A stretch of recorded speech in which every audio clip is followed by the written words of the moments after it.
திருச்சிற்றம்பலம். வேளமுகத்தனை வேளனை பெற்றவள் ஆளிமுகுந்தனை அன்பு சகோதரி ஊழி முதல்வனுக்கு ஓர்வங்கிருந்தவள் வாழி சிவசக்தி மலர்ப்பதம் வாழ்கவே. தவனரை காட்டிடும் தற்பரன் பவவினை நீக்கிடும் தயாவரன் நவமணி நாயகி நல்கிய புத்திரன் சிவகுருநாதர் சேவடி போற்றுவாம். எல்லாம் வல்ல முழுமுதற்கடவுளாகிய விநாயகப் பெருமானை முதற்கண் வணங்கி அடியனுடைய குலதெய்வம் குருநாத சுவாமிகளுடையதும் ஆத்மீக குருவள்ளல் அருக்கோ விநாசித்தம்பி புலவரையா அவர்களுடையதும் பாதம் பணிந்து குருவருளையும் திருவருளையும் நிறைவாக வேண்டிக் கொண்டு ஓம் டிவி நேர்கள் அனைவருக்கும் இந்நேர வணக்கங்களை பக்திபூர்வமாக தெரிவித்து ஆன்மீகம் அறிவோம் என்ற இந்த தெய்வீக திருநிகழ்ச்சி ஊடாக முருகப்பெருமானுடைய திருமூர்த்தங்களுடைய சிறப்புகளை பார்த்து வருகிறோம். அந்த வகையிலே முன்பு ஓம் புலிங்கமூர்த்தியே நமக என்ற மந்திரமும் புலிங்கமூர்த்தம் என்றால் எது என்றும் அக்னி வடிவமாக அநாதி பலம் பெரும் வழிபாடாக அதை பார்த்தோம். இதனைத் தொடர்ந்து இன்றைய தினம் ஓம் சரவணவோ உட்பவ மூர்த்தி என்ற மூர்த்தத்தினுடைய சிறப்பை பார்க்க இருக்கிறோம். முருகப்பெருமானுக்கு ஓம் சரவணபவ என்ற மந்திரம் 6 எழுத்து மந்திரம் விசேஷமாக இருக்கிறது. எல்லா மந்திரங்களையும் விட சக்தி படைத்ததாக இதை சொல்லுகிறார்கள். சிவனுக்கு ஓம் நமசிவாய என்பது 5 எழுத்து மந்திரம். நாராயண பெருமானுக்கு ஓம் நமோ நாராயணாய நமக என்பது 8 எழுத்து மந்திரம். அது கூடின அட்சரங்களை உடையது 8 எழுத்து மந்திரம். நமசிவாயை விட ஒரு மந்திரம் உலகத்திலே கிடையாது. நமசிவாய மந்திரம் எல்லா நலன்களும் தரும் என்ற பெருமையை நாயன்மார்களும் சைவ சித்தாந்த சாத்திரங்களும் சிறப்பாக ஆதாரங்களோடு எடுத்து தருகின்றன. இறைவனுடைய திருநடனம், மகோற்சவம், இன்னும் பஞ்சகிருத்தியங்கள், அண்ட சராசரங்களுடைய இயக்கங்கள் எல்லாத்தையுமே உள்ளடக்கிய பெருமைக்குரிய ஒரு மந்திரமாக ஓம் நமசிவாய் என்ற திருவெந்தெழுத்தை கூறுகிறார்கள். இந்த மந்திரங்கள் எல்லாவற்றையும் விட சக்தி படைத்த மந்திரமாக ஓம் சரவணபவ என்ற மந்திரம் சொல்லப்படுகிறது. 6 எழுத்து மந்திரம். இந்த 6 எழுத்து மந்திரத்துக்குள்ளே விநாயகப் பெருமான், சிவபெருமான், அம்பாள், நாராயண பெருமான், பிரம்மதேவர், அகார உகார மகாரங்கள் எல்லாமே உள்ளடங்கும் என்ற ஒரு தெய்வீக சிறப்பு உண்டு. ஆகவே ஓம் சரவணபவ என்ற மந்திரத்தை ஒரு செப்பு தகட்டிலே எழுதி அதை பூஜை அறையிலே வைத்து அதற்கு புஷ்பம், அதுக்கு விபூதி சாத்தி, சந்தனம், குங்குமம் சாத்தி, நைவேத்தியம் பண்ணி புஷ்பமிட்டு வழிபாடு செய்து கொண்டிருந்தால் அந்த ஓம் சரவணபவ என்ற மந்திரம் எங்களை சூழ்ந்து காவலாக நின்று எப்பவும் காத்து கொண்டே இருக்கும். அதுக்கு மிஞ்சின எதுவும் கிடையாது. ஓம் சரவணபவ என்ற மந்திரத்தை செப்பேட்டிலே எழுதி இன்னொரு வகையிலே சிறப்பாக சண்முகப் பெருமானுடைய அரகோண யந்திரத்தை பதித்து அரகோண யந்திரத்திலும் ஓம் சரவணபவ என்பதை எழுதி அதை ஒரு அக்ஷர கூட்டுக்குள்ளே போட்டு கழுத்திலே நாங்கள் தாலி போல மாட்டிக்கொண்டால், அது ஏன் தாலி போல் என்று சொல்கிறேன், தாலிக்கு கொடுப்பதை போல அதுக்கு மதிப்பு கொடுக்கணும், அதுக்கு மேல மதிப்பு கொடுக்கணும். கொடுத்து அதை அணிந்து கொண்டோமானால் அந்த ஓம் சரவணபவ என்ற மந்திரம் எந்த தீவினைகளையும் எங்களிடம் அணுக விடாது, எந்த துன்பங்களில் இருந்தும் எங்களை காக்கும், எப்போதும் எங்களுக்கு கவசமாக இருக்கும். அந்த சரவணபவ மந்திரத்துக்கு கிட்ட எதுவுமே அண்டாது. அதாவது எதுவுமே அண்டு சொன்னா தீவினைகள் எதுவும் அண்டாது. அவ்வளவு சக்தி படைத்தது. இதுக்கெல்லாம் நிறைய விளக்கங்கள் ஆதாரங்களோடு இருக்கின்றது. அப்படிப்பட்ட மந்திரம் ஓம் சரவணபவ என்ற மந்திரம். ஆனால் இங்கே நாங்கள் பார்க்கிற மூர்த்தத்தினுடைய பெயர் சரவணோ உட்பவ மூர்த்தி. சரவணோ உட்பவ மூர்த்தி என்பது முருகனுடைய இன்னொரு திருமூர்த்தம். அந்த மூர்த்தம் எப்படியானது என்றால் இந்த புலிங்க மூர்த்தத்தினுடைய தொடர்ச்சியாக வருகிறது. இப்போது 6 தீப்பொறிகளும் இப்படியே வானத்திலே சஞ்சரித்துக் கொண்டிருக்கிற போது அதனால் உலகம் அழிந்து விடுமோ என்று பயந்து தேவர்கள் எல்லாம் நடுநடுங்கி கண்விழித்து பார்த்து சிவனையும் அந்த 6 தீப்பொறிகளையும் கும்பிட்டு, சுவாமி எங்களுக்கு பார்ப்பதற்கே பயங்கரமாக இருக்கிறது, என்ன நடக்குமோ தெரியாது, பயமாயிருக்கு, எங்களுக்கு அனுக்கிரகம் புரிய வேண்டும் என்று சிவபெருமானை கேட்கிறார்கள். சிவபெருமான் பயப்படாதீர்கள் என்று சொல்லிவிட்டு வாயு பகவானையும் அக்னியையும் அழைத்தார். அந்த இடத்திலே பஞ்சபூதங்களிலே மற்றவர்களை விடுத்து அல்லது அட்டதிக்கு பாலர்களோ வருவதையும் கூப்பிடல, வாயுவையும் அக்னியையும் கூப்பிடுகிறார். வாயுவுக்கும் அக்னிக்கும் சொல்லுகிறார், உங்களுக்கு இந்த 6 தீப்பொறிகளையும் சுமந்து கொண்டு போகிற வரத்தை தருகிறோம் என்று சிவபெருமான் அந்த வரத்தை கொடுக்கிறார். அப்போது அவர்கள் நடுநடுங்குகிறார்கள். இந்த தீப்பொறியை பார்க்கவே பயமா இருக்கு சுவாமி, என்ன நடக்குமோ தெரியாது. நீங்க கவலைப்படாதீர்கள், நான் உங்களுக்கு அந்த அனுக்கிரகத்தை செய்கிறேன். ஆனால் இந்த அக்னி பொறியை ஒரு கண நேரம் அப்படி சுன்ற நேரம், கண்ணிமைக்கிற நேரம், ஒரு கண நேரம் மட்டும்தான் உங்களாலே சுமக்க முடியும். அதுக்கு மேலே சுகமக்க முடியாது. அப்ப நீங்க என்ன செய்ய வேண்டும்? 2 பேரும் மாறி மாறி இதை சுமந்து கொண்டு போய் கங்கையிலே விடுங்கள். கங்கை இந்த 6 தீப்பொறிகளையும் எடுத்துக்கொண்டு போய் சரவண பொய்கையிலே சேர்க்கும் என்று திருவாய் மலர்ந்தருளினார். நடுநடுங்கிக் கொண்டு சிவனையும் அம்பாளையும் வணங்கி அக்னியும் வாயுவும் அந்த 6 தீப்பொறிகளையும் தாங்கக்கூடிய வரத்தை பெறுகிறார்கள். வாயு பகவான் ஒரு கணம் சுமப்பார், படாரண்டு அக்னிட்ட கொடுப்பார். அக்னி ஒரு கணம் சுமப்பார், படாரண்டு வாயிட்ட கொடுப்பார். இப்படி ஒவ்வொரு கண நேரம், அதுக்கு மேலே அதை தாங்க முடியாது, அவ்வளவு சக்தி. படபடாண்டு 2 பேரும் மாறி மாறி மாறி தாங்கி தாங்கி கொண்டு போய் கங்கையிலே விட்டார்கள். கங்கை அந்த 6 தீப்பொறிகளுடைய வெம்மையை தாங்க முடியாமல் கடகடகடன்னு வெற்றி கொண்டு போனது. சிவபெருமான் சொன்னார், கங்கையே நீயும் தாங்க முடியாது, உடனே கொண்டு போய் சரவண பொய்கையிலே சேர்.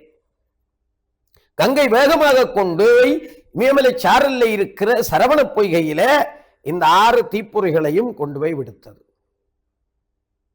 விடுத்த உடனே அங்கே அழகான 6 தாமரை மலர்கள் அந்த சரவண பொய்கையிலே தோன்றின. அந்த 6 தாமரை மலர்களிலும் இந்த 6 தீப்பொறிகளும் சென்று சேர்ந்தன. சேர்ந்த உடனே ஒரு கண்ணிமைக்கிற நேரத்தில் 6 அழகான குழந்தைகளாக அவைகள் மாறிக்கொண்டன.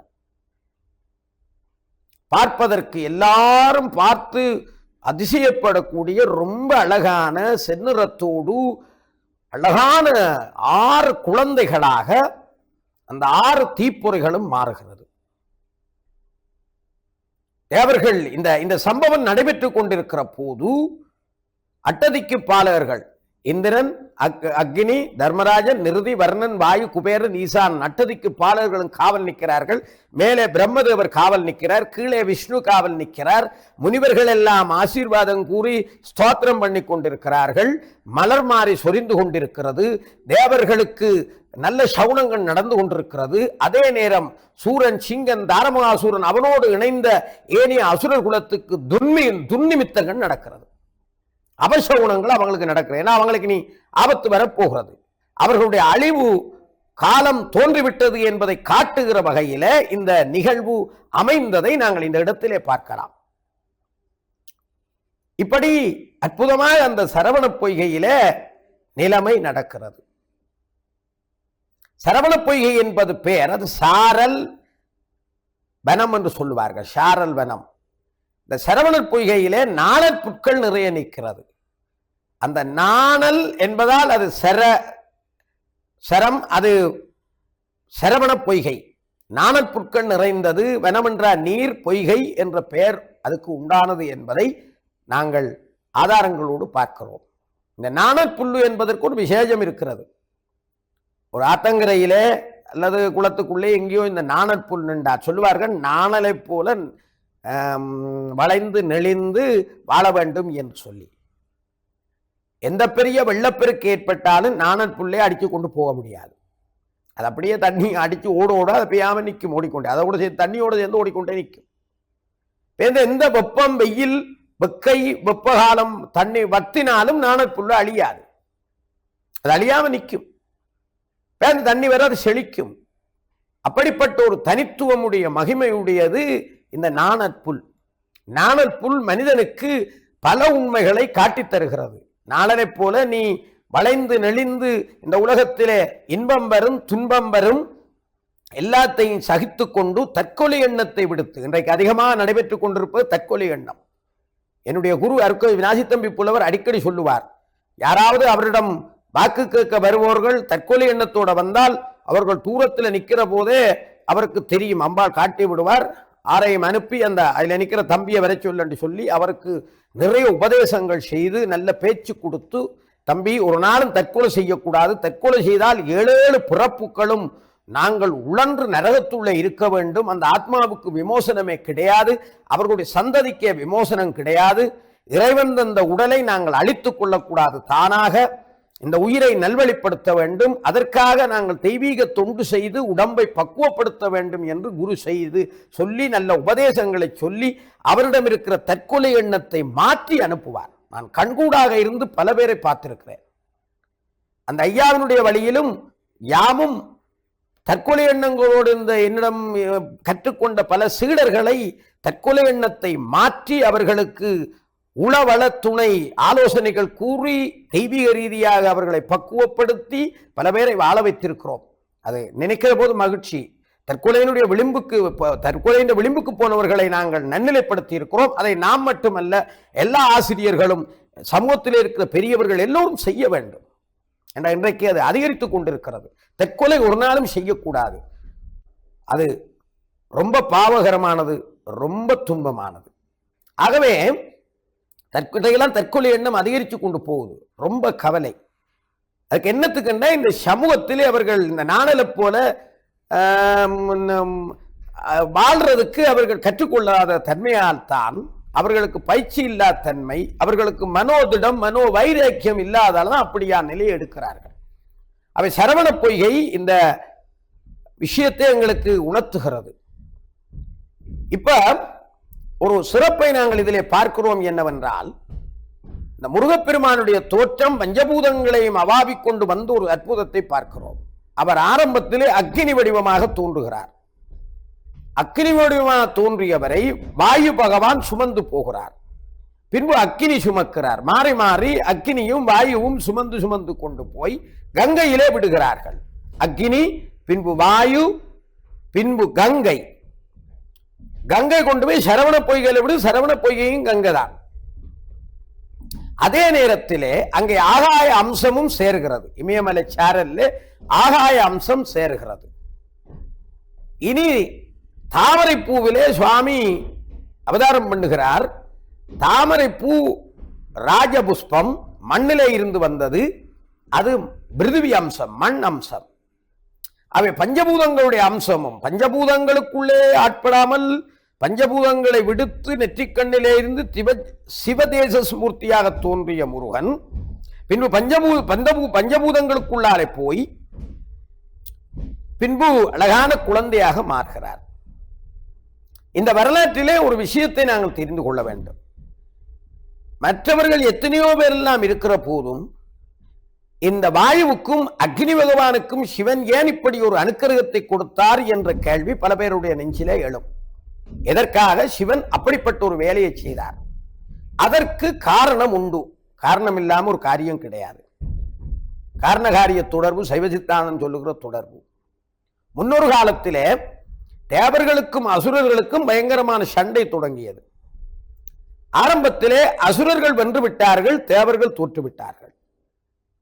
பின்பு தேவர்கள் தங்களுடைய சக்திகள் எல்லாவற்றையும் ஒன்று சேர்த்து திரும்பவும் தேவர்களுக்கும் அசுரர்களுக்கும் யுத்தம் நடந்தது. தேவர் அசுரர் யுத்தம் என்றால் நல்லவர்களுக்கும் கெட்டவர்களுக்கும் நடக்கிற யுத்தம் என்று நாங்கள் இந்த காலத்திலே விளங்கிக் கொள்ள வேண்டும். அப்படி நடைபெறுகிற அந்த நேரத்திலே நாங்கள் பார்க்கிறோம், திரும்ப தேவர்கள் வெற்றி பெற்று விட்டார்கள். தேவர்கள் வெற்றி பெற்ற உடனே இயல்பாகவே அவர்களிடம் ஆணவம் வந்து விட்டது. நான் சொன்னேன், ஆணவம் இருக்கிற இடத்துல இறைவன் இருக்க மாட்டார்.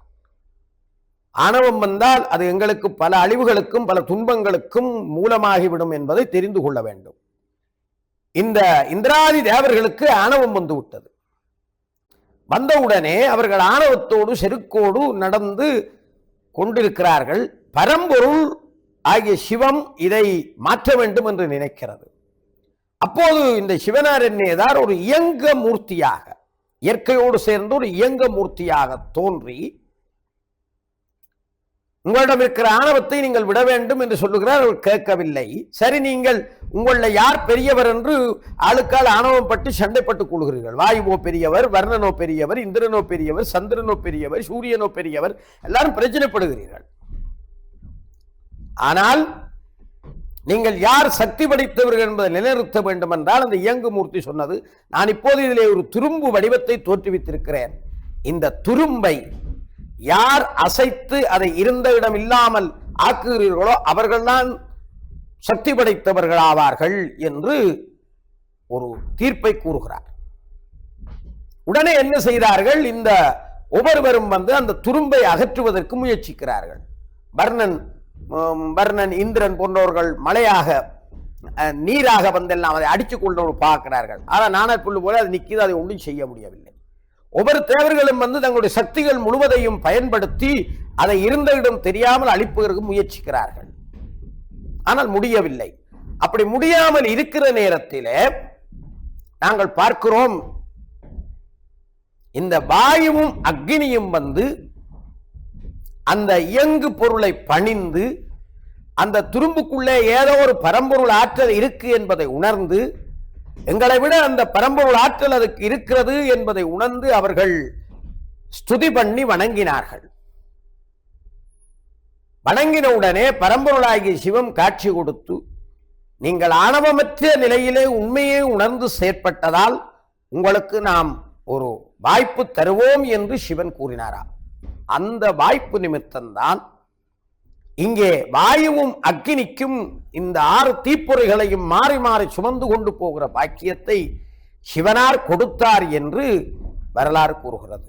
ஆகவே அன்பர்கள் இந்த உண்மையை உணர்ந்த வேண்டும். இதிலும் கூட ஆணவத்தை அடக்க வேண்டிய மகிமை சொல்லப்பட்டிருப்பதை நாங்கள் நன்கு தெளிந்து கொள்ள வேண்டும் என்று கூறி இவ்வளவிலே இந்த உரையரங்கை நிறைவு செய்து கொள்கிறோம்.